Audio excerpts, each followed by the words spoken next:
Tentando organizar aqui, peraí.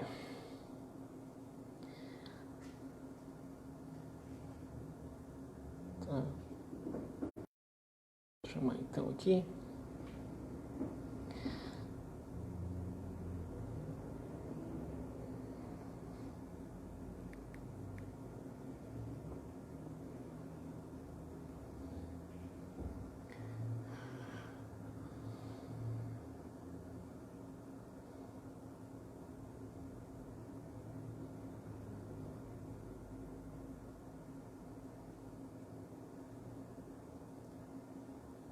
Tentei chamar o Vitor aí. Será que ele apareceu? E aí, Vitor? Aguardando a presença do Vitor aqui.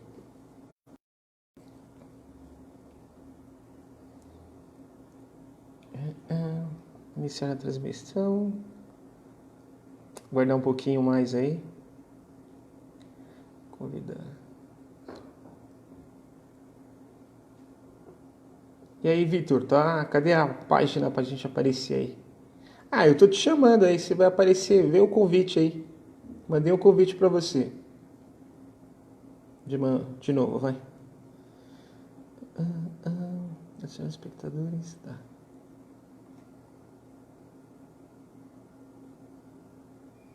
Te convidei, você tem que aceitar e aparecer aí. Antes de mais nada, avisando o pessoal que nós acabamos de fazer um evangelho na Sociedade Espírita Inspiração e vamos bater um papo aí por um período aí, se o Vitor Pitigliani aparecer. Te chamei já. Tô te esperando aí aparecer, aprovar. Vamos lá. Adicionar.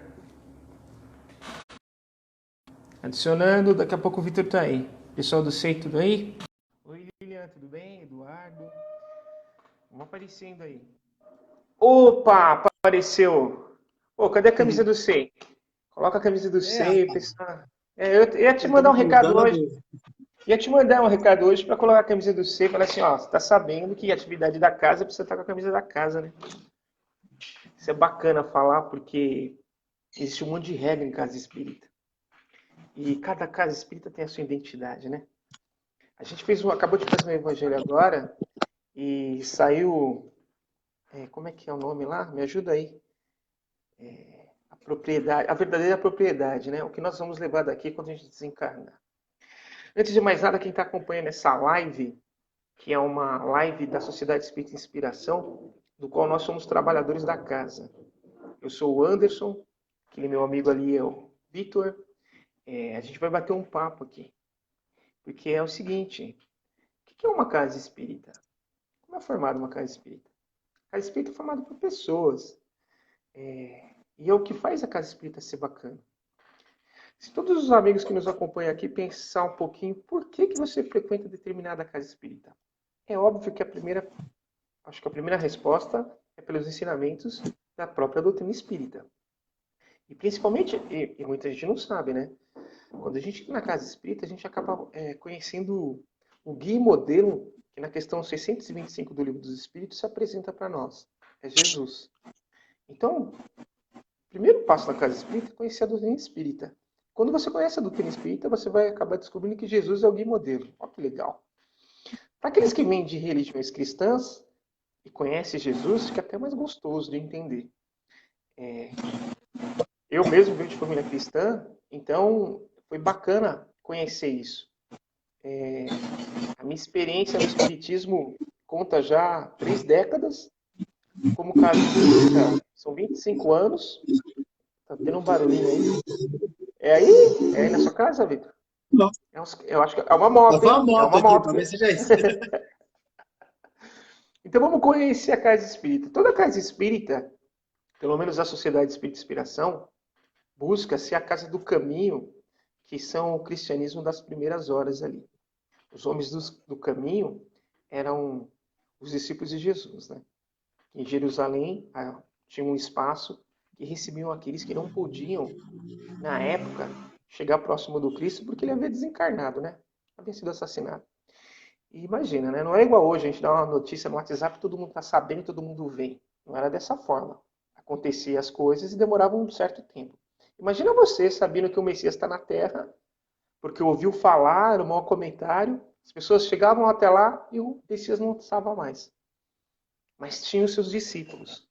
E o pessoal ia atrás dos seus discípulos. Quem tem o prazer de ler Paulo e Estevão, de Emmanuel e Chico Xavier, vai contar bem dessa história aí. Cristão, não sei se o pessoal sabe, só vai ser chamado de cristão por conta de Lucas, que mais tarde deixa de chamar os homens do caminho. Por que o caminho? Porque Jesus, certa feita, disse: Eu sou o caminho, a verdade e a vida. Ninguém vai ao Pai senão por mim. Então Jesus era o homem do caminho. E os homens do caminho era aquele pessoal que tinha lá, né, a casa do caminho, Pedro, Tiago e João. E Paulo aparece mais tarde com uns debates incríveis lá. Então, eu penso que todo espírita, ou não espírita, precisa ler Paulo e Estevão. Mas vamos apresentar um pouquinho esse trabalhador da casa. Ele vai falar um pouquinho de quanto tempo ele está no SEI, como ele conheceu a doutrina espírita e o que você pensa da doutrina espírita. Ficar aí parecendo um cone? Vai ficar aí parado? Não, fala também, né? Administração de centro espírita, quem sabe é o Anderson, né? Eu sou um mero coadjuvante aí. Mas a verdade é que, ao contrário de você que chegou na doutrina através de uma outra religião cristã, eu sempre fui ateu, né? Gostava mesmo de se sentir até bem com o orgulho, né, ateísta.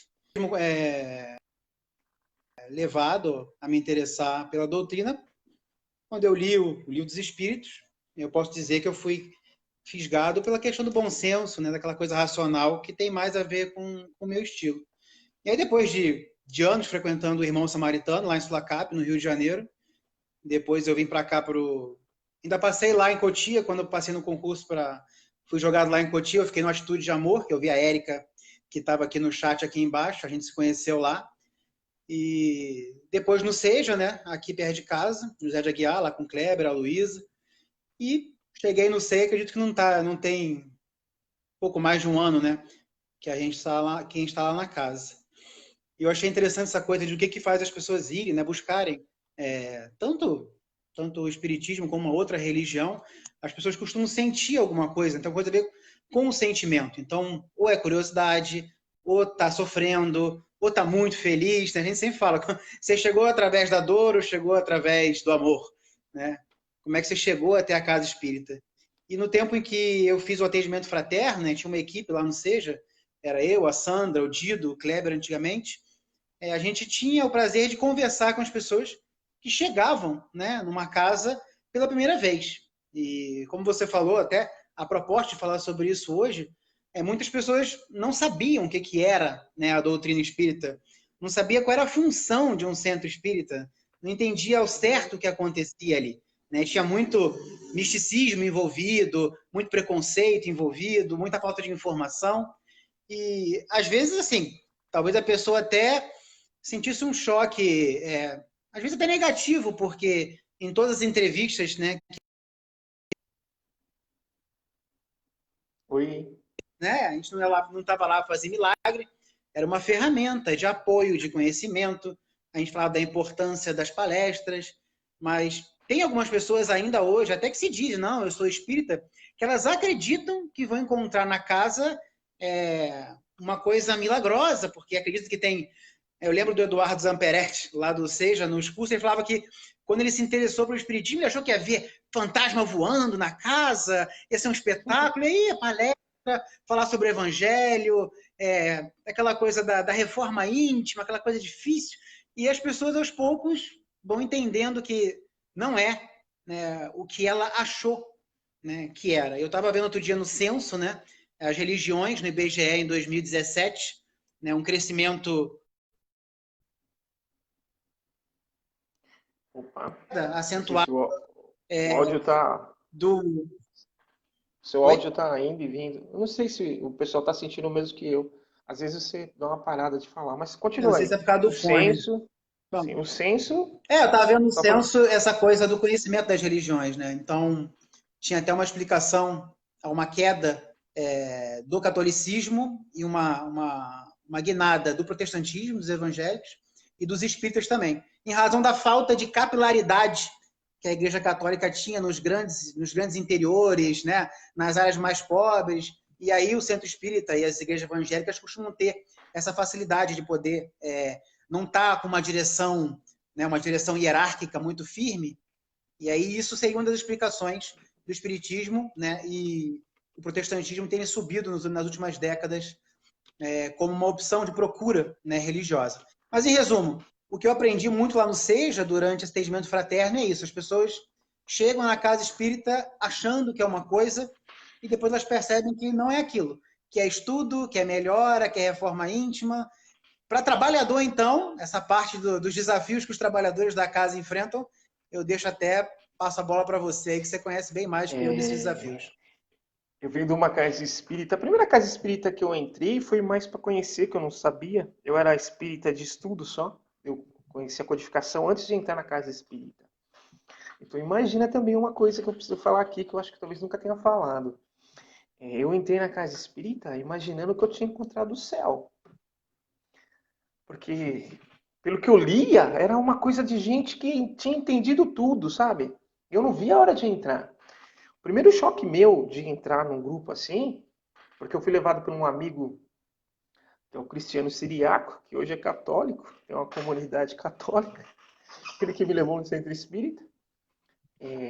E o que eu vi foi uma atitude de orgulho de algumas pessoas, uma atitude de um evento lá, e o que as pessoas falaram, aí eu falei, poxa, mas isso não combina com espírita. Espírita não pode ser assim. Espírita não é orgulhoso. Então eu comecei a pensar, falar, peraí, não é aqui o meu lugar. Não foi a casa que eu escolhi. Eu não escolhi aquela casa. Não senti, é muito engraçado isso, né? Eu paquerava uma casa durante praticamente um ano. Como é que é paquerar uma casa espírita? Eu passava de ônibus na frente dessa casa espírita por volta das 7h30, 8 horas e via luzes apagadas e luzinhas verdes. E eu achava aquilo interessante. Falei, o que deve Na Padre rolar ali? Olivetano.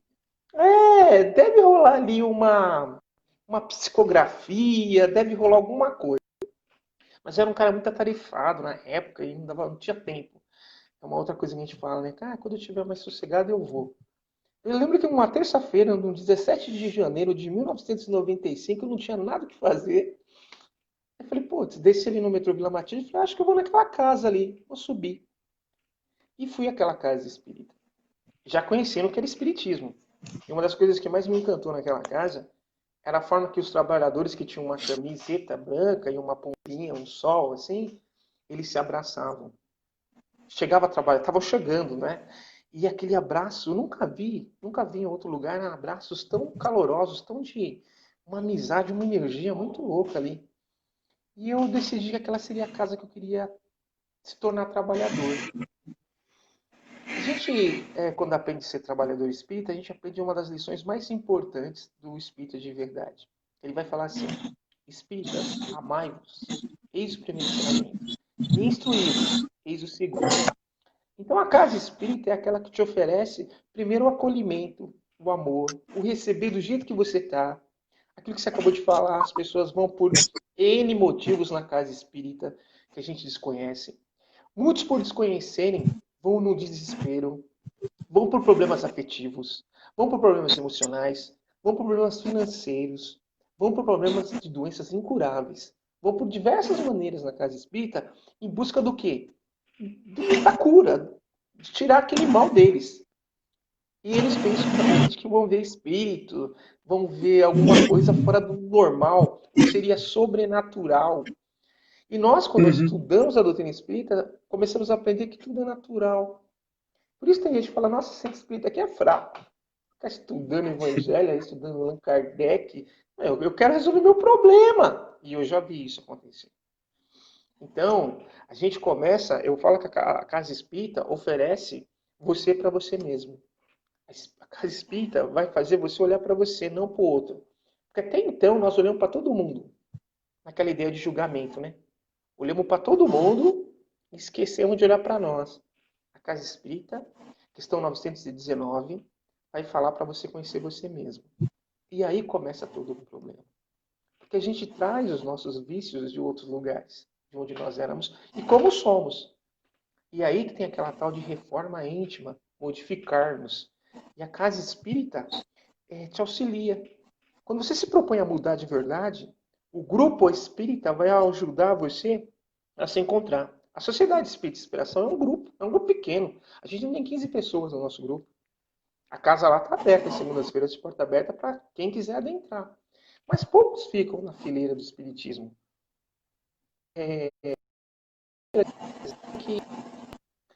Não é fácil ser espírita. Ele tem dentro de um contexto, né? Ele vai falar que ser doutrina espírita não é para qualquer um, porque você vai olhar para você mesmo. E talvez a coisa mais difícil é você olhar para você. Olhar para o outro, falar do outro é fácil. Fácil. Agora, quando você olha para você, para suas imperfeições, para aquilo que você tem que melhorar em si, isso dá trabalho. Agora, quando você está com um grupo de amigos, um auxiliando o outro, fica mais fácil.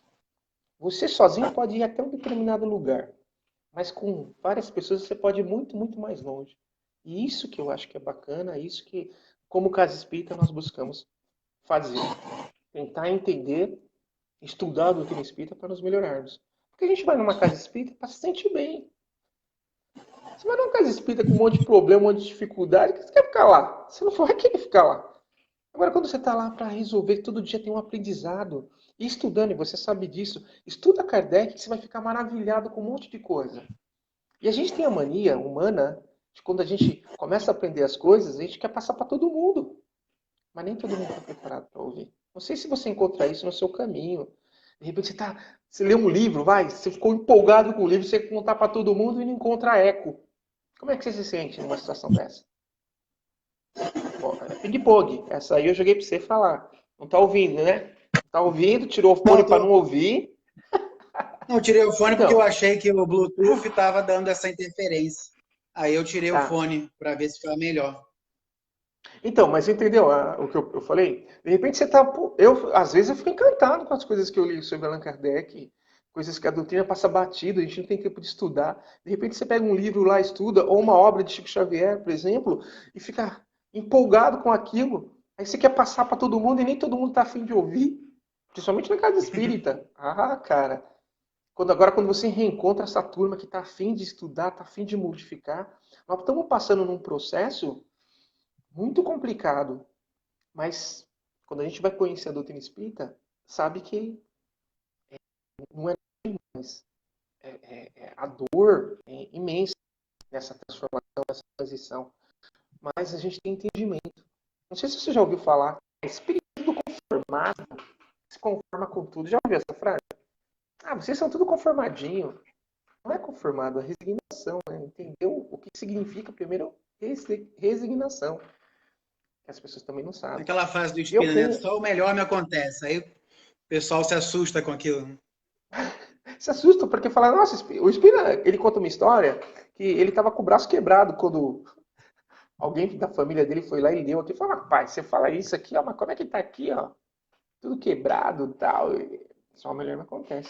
Eu contei uma historinha numa live, numa dessas aí, baseado no o que a gente não tem compreensão para entender a Deus ainda. A gente entende aos poucos.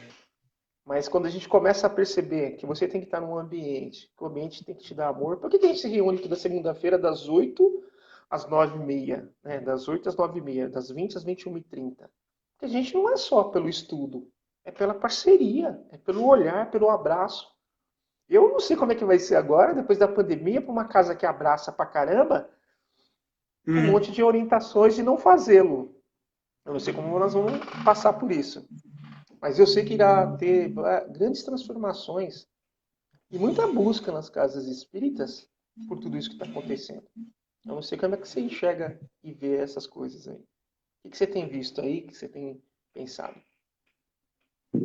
A primeira coisa que eu venho pensando muito é que, assim como todas as religiões, né, que possuem um certo crescimento numa época especial, como eu falei naquela coisa do censo de 2017, eu acho que o objetivo, já que o tema é a casa espírita, né, o visitante espírita, o trabalhador espírita, o objetivo de todas as casas espíritas, né, tem que ser um trabalho, tem um assistencial, sempre tem um assistencial, a gente sabe, mas o trabalho do estudo, da palestra pública, ele tem que ser voltado sempre, né, para o aperfeiçoamento moral de todos os visitantes.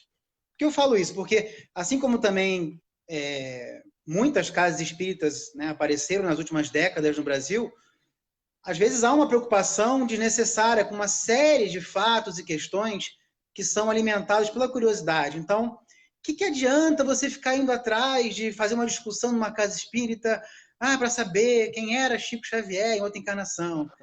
O corpo de Jesus era fluídico, era um corpo físico. Nada disso vai levar a gente ao aperfeiçoamento moral, né? Como você lembrou aí, que o nosso guia, o nosso modelo é Jesus.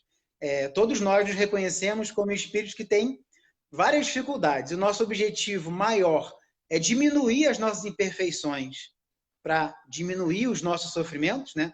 Aquela palestra que a gente falou sobre cada imperfeição traz um sofrimento junto com ela. Então, eu acho que seria, assim como muitas pessoas visitam vários centros religiosos até encontrar aquele, né? Aquele que gosta, aquele que se sente bem, eu acho que o espírito também passa por isso. Ele possivelmente passa por algumas casas, algumas pessoas podem estar procurando só espiritismo, e uma casa pode se apresentar como espírita, mas está com um mix de várias religiões. Nada contra, mas se a casa quer ser uma casa espírita, basicamente ela vai se organizar de acordo com os ensinamentos da codificação, as obras de Allan Kardec.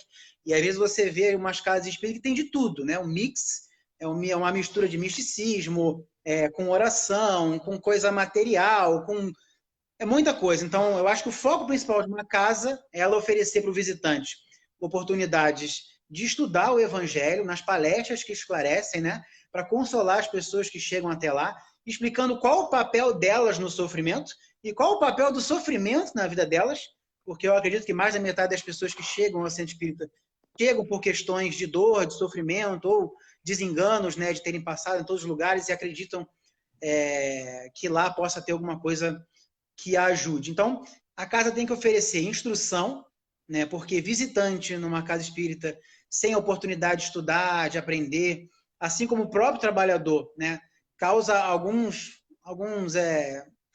dificuldades de fluir, né, o objetivo principal de um centro espírita. Então, eu acho que a gente tem que observar mesmo todas as casas que a gente passa para ver o que você realmente quer buscar na sua espiritualidade, o que você quer melhorar. E, engraçado, eu vi uma palestra do Haroldo, que o Haroldo estava falando muito do trabalhador, né? E ele estava falando desses trabalhadores que vão também pulando de uma casa para outra, também não fica em lugar nenhum. Às vezes também como uma pessoa demora, às vezes, visita várias igrejas até encontrar aquela igreja que ela se sente bem, que ela se sente acolhida. E aí o Haroldo falou, ele falou que lembrou uma frase do Chico, que ele ouviu quando ele tinha 16 anos, que ele falou assim, olha, centro espírita é o lugar que a pessoa vai chegar, vai cuspir no chão e você vai limpar sem reclamar, né? Então, assim, se lá se propõe a ser uma aula de evangelho, se aquilo ali é uma escola, é o local para você treinar.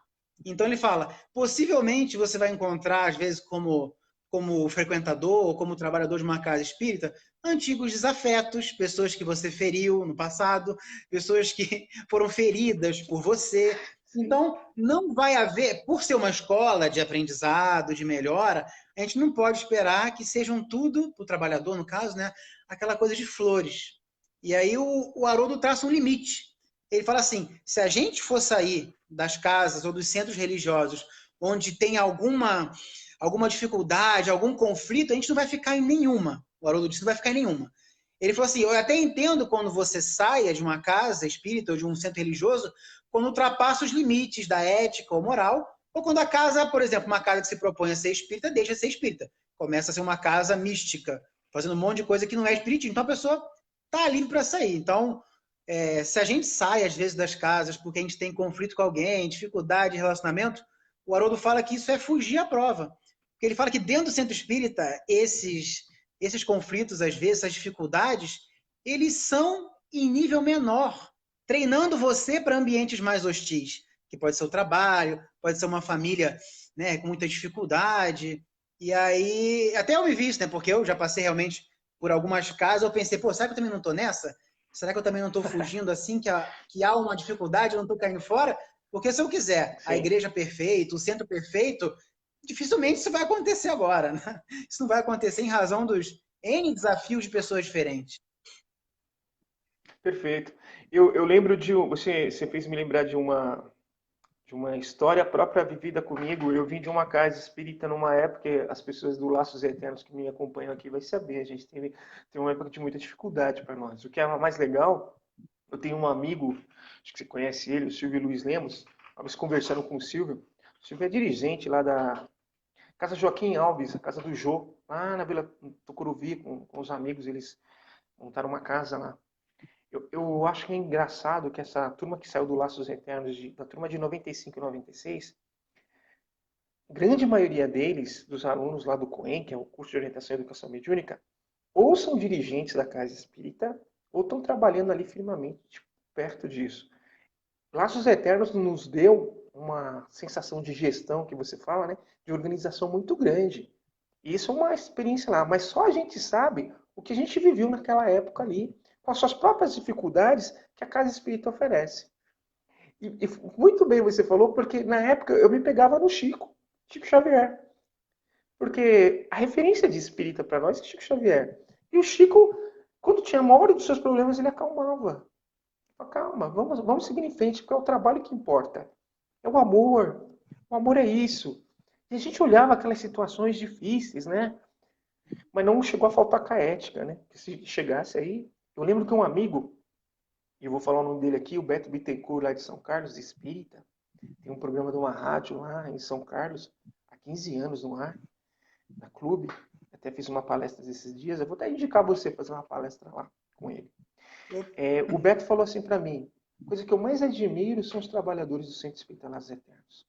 Com todos esses problemas que a gente vê, vocês estão lá firme e forte, vocês não desistem, vocês estão lá, né, com todos os problemas. Só que lembra de uma coisa, estou falando de 1998, ele falou assim, se por algum motivo houver um erro doutrinário, vocês serão coniventes com o erro. E isso vocês como espíritas não podem aceitar. E daquele ano de 98 até o ano que eu fiquei lá em 2001, nós trabalhamos muito. Foi profícuo a presença lá de nós como trabalhadores. E o que mais me agrada é saber que a grande maioria hoje que dirige a casa é o pessoal que era da minha turma de 95 e 96. Gente que apanhou pra caramba, sofreu pra caramba. Porque talvez seja isso que você acabou de falar. Encontros, desencontros e reencontros. Tudo isso acontece na casa espírita. E são nessas dificuldades que a gente vai aprender. E o Silvio falava assim para mim, puxa vida, eu devia ter ficado com vocês lá no Laços Eternos, 97, 98. Eu vi a Moniquinha, a Mônica, esposa dele, ela ficou lá até essa época. E eu sei da dificuldade que vocês passaram. Eu, pela minha característica de ir para o confronto, eu preferi sair. Mas os mesmos problemas do Laços Eternos eu encontrei em outras casas que eu fui. Eram os mesmos. E daí eu tive que parar e aprender. Até o momento que esse grupo criou a Casa do Jô, a Joaquim Alves, lá na Tucuruvi. Isso que você acabou de falar. Problema a gente vai existir sempre. O que não pode faltar, e a gente não pode esquecer nunca, às vezes a gente deixa a instrução momentaneamente de lado para ter amor, acolhimento. Porque às vezes o que o trabalhador precisa é um abraço. A gente acha que a gente é muito forte, eu sou espírita, eu aguento a pancada. Não, às vezes a gente precisa de um abraço, precisa de que tá tudo bem? O que está acontecendo? Sabe, eu concordo com o tratamento para o trabalhador, autotratamento, mas precisa os dirigentes. A nossa casa é pequena, é um grupo espírita. Mas uma casa maior precisa ter esses encontros, essas reciclagens, ouvir o trabalhador. Eu lembro que a gente passava por situação que tinha trabalhador que ia a pé, mas ia. Aí a gente acabava descobrindo. Eu lembro que uma vez eu descobri que tinha trabalhador que faltava ou estava vindo a pé de distâncias absurdas, assim. Mas que é uma meia maratona aí. Aí os próprios trabalhadores se reuniram. Aqui em São Paulo, na época, tinha um passe, um papelzinho que era um passe, um bilhete. Aí a gente ganhava como VT, né? Aí fazia campanha, tinha uma caixinha de passe. Olha que legal isso aí, do Vale Transporte. Tinha uma caixinha lá no nosso trabalho, numa tarefa que a gente fazia, e pedia para as pessoas doarem e deixarem lá. Quem precisasse, ia lá e pegava. Precisava saber quem era, quem foi. Tal. A gente sabia, né? Mas a gente deixou a pessoa... Ó, gente, quem precisa vem aqui, às vezes esqueceu, não sei o que, ó, tá lá. Sabe, e é isso que é legal. E o que vai acontecer agora? depois dessa situação de pandemia, de a gente se aproximar, de olhar mais para o outro. Eu acho que é a grande lição de tudo isso aí. E a casa espírita, né, tem esse papel. Enfim, eu acho que como bate-papo aqui, eu acho que tá legal. Você quer acrescentar mais alguma coisa? Lembrando que a gente leu no Mas poderia Evangelho ter Aberto ao alguém que quer fazer Abraão. uma pergunta sobre casa espírita, né? Sobre trabalho espírita, sobre palestras. Se alguém quiser fazer alguma pergunta, sugestão de tema para próximo encontro. Isso. É bacana também lembrar que nesse momento as casas espíritas, a maioria estão fechadas. Não sei se abrem tão cedo, mas as pessoas que tiverem dúvidas, a gente recebeu ali acho que é no Google Maps? nosso canal, é no Google Maps, né? Uma Não, questão. Google Maps. É bacana essa pessoa acompanhar a gente aqui, deixar as dúvidas aqui, colocar o nome aqui. A gente tem um grupo que ao meio-dia, todos os dias, a gente faz uma oração. Quem achar bacana e necessário colocar o nome aí, a gente vai estar orando por essas pessoas também. A gente vai poder falar de oração. A gente tem na nossa página no YouTube, é isso, né?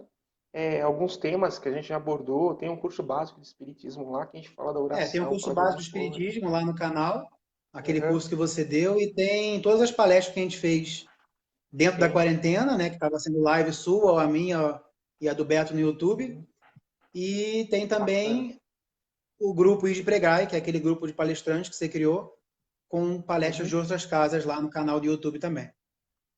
Isso. Inclusive tem uma que chama Impedimentos, né? Que é a palestra aqui tá diminuindo de tamanho, tá ficando redondinha por 40 minutos, né? Tá ficando boa. Saiu de 1 hora e Aquela 20 palestra. para 53, chegou a 40. Então, essa palestra aí eu indico aí para as pessoas que estão precisando nesse momento entender esses processos que a gente está vivendo. Gente, a gente vai encerrar por aqui. Aberto ao acaso, caiu na verdadeira propriedade, né? E é bacana a gente falar um pouquinho disso aqui. Foi o Vitor mesmo que leu. Qual é a verdadeira propriedade? A gente não traz nada do lado de lá quando vem para cá. E como foi lido, né? Mas a gente vai levar muito daqui pro lado de lá. Ou melhor, a gente espera que a gente possa levar, né? Que é a nossa inteligência, que é que você tinha colocado, a aquisição do conhecimento. A alma precisa adquirir informações, conhecimentos verdadeiros, né? Se a gente ficar só olhando com o olho ou com um ângulo, a gente pode estar equivocado. Existe muita mentira, muito joio dentro desse trigo. E cabe a nós outros começarmos a procurar a verdade. É Jesus essa afirmação? Você confirma isso? Não sei, você é palestrante. Conhecerei as verdades, a verdade vos libertará. Ou é mais uma Sim. frase atribuída a Cristo? Mas tudo bem, o fundamento é bom. Mas não sei se foi Jesus que disse. Você já pesquisou essa frase? Não? Já pesquisou essa frase? Conhecerei as verdades, a verdade vos libertará? Foi Jesus ou Paulo que falou? Bom, Tá eu achava que era ouvindo? Jesus, era Paulo que falou isso? É. Porque tem essa. Então, aquilo que você falou que eu achei muito bacana, e a Casa Espírita tem que sacar isso em termos de tipo de palestra que a gente está dando, né? A gente se pega numas questões, e achei muito bem oportuno o que você disse, saber a identidade de Chico Xavier na encarnação, se a gente foi criado por ET, as coisas que, na verdade, chama público, né? Chama público. O público vai porque É, gosta dessas informações. Mas a gente tem que saber que a gente está lá para se aperfeiçoar moralmente. E se a gente precisa fazer isso, são outros tipos de estudos. Mas a gente vai acertando. Eu acho que erro e acerto também faz parte dos processos das casas espíritas. Mas é isso aí, gente. Daqui a gente não vai levar nada. Eu lembro que eu tinha marcado alguma coisa que você tinha falado lá, que eu queria falar. É que Jesus conclama a possuir, né? Os bens que aquelas que a ferrugem não rói, as traças também, não, a ferrugem não corrói, as traças não rói e ninguém quer roubar. E essa é a maior riqueza que a gente pode adquirir. Eu coloco que são as virtudes, né? O uso da alma nas qualidades morais, são as virtudes. E um dos tesouros maiores que a gente pode ter é a amizade. Fico muito feliz da sua presença comigo aqui nessa live, que a gente está falou. terminando por hora. O meu tio Estou colocou ali, ó, João 8,32, a passagem do Conheceis a verdade e a verdade vos libertará, tá em João 8,32. Meu tio colocou ali. João, então foi Jesus. Se foi João, então foi Jesus. Você quer fazer suas considerações finais? Não, era só isso. Eu achei que se o pessoal quisesse, já que a gente vai ter 3 encontros aí do que seria as férias do SEI, fazer um formato diferente desse encontro, se alguém quiser, se alguém quiser sugerir um tema, né, aí você pode fazer com o Beto na Sim. segunda-feira que vem. Sim, pode deixar aí nos comentários que a gente vai estar respondendo e fazendo aí com o Beto, já dando essa ideia que a gente está fazendo de apresentação das pessoas que formam a Sociedade Espírita Inspiração. Foi um enorme prazer estar falando com vocês. Qualquer dúvida pode deixar aqui nos comentários. Vai para o YouTube esse material. Então, quer fazer a prece final? Uma prece para encerrar? Oi? Eu acho legal quando a pessoa fica, vou fazer a prece. Tem Opa! isso, não tem? Faz a prece aí, irmão. Eu não estou preparado. Vamos pensar, né? Eu só vou fazer um comentário rápido do livro Voltei, Irmão Jacó, que ele, no desencarne dele, é um spoiler que eu vou dar, tá? Ele está indo para o plano espiritual, vai passar pelo umbral, porque todo mundo passa, umbral é passagem, né? E parece que o grupo começa a ter uma energia e vamos dizer que começa a querer cair a vibração. Bezerra de Menezes olha para trás e fala: Jacó, que era o senhor Frederico Figner, né? Jacó, faz a oração por nós. Ele faz aquela prece, eleva-se os pensamentos e vai embora. Tem o porquê da vibração cair, não vou contar aqui, só ler o livro lá. Aí eu fico imaginando que a maioria dos espíritos, assim, Bezerra de Menezes olha para trás e fala: faz a Sai oração, tudo correndo. Sai cai tudo tudo pro correndo. umbral lá. Todo mundo cai. Mas tá preparado para fazer uma prece aí? Pra gente encerrar? Foi Não, fala longo. você fazer que você tem a musiquinha do Chico no fundo aí, eu não tenho. Não, eu tô sem música aqui hoje. Eu tô aqui no escritório da minha tia, não tem um som.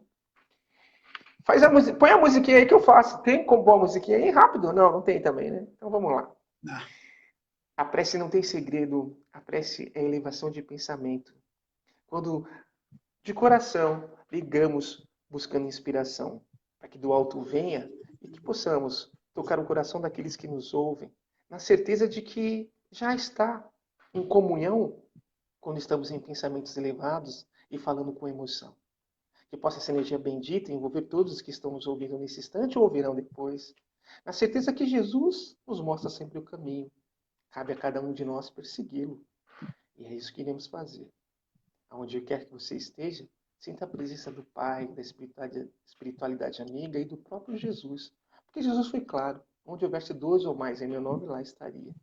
E que essa oração singela chegue até a sua casa, protegendo e mostrando sempre que, por pior que seja o momento, por pior que a flor mais linda tenha espinhos, o perfume ainda é a melhor escolha. Que assim seja, graças a Deus. Graças a Deus. Beleza? Até Boa noite, semana que Anderson. vem. Até Valeu, semana que vem. abraço. Valeu. Abraço.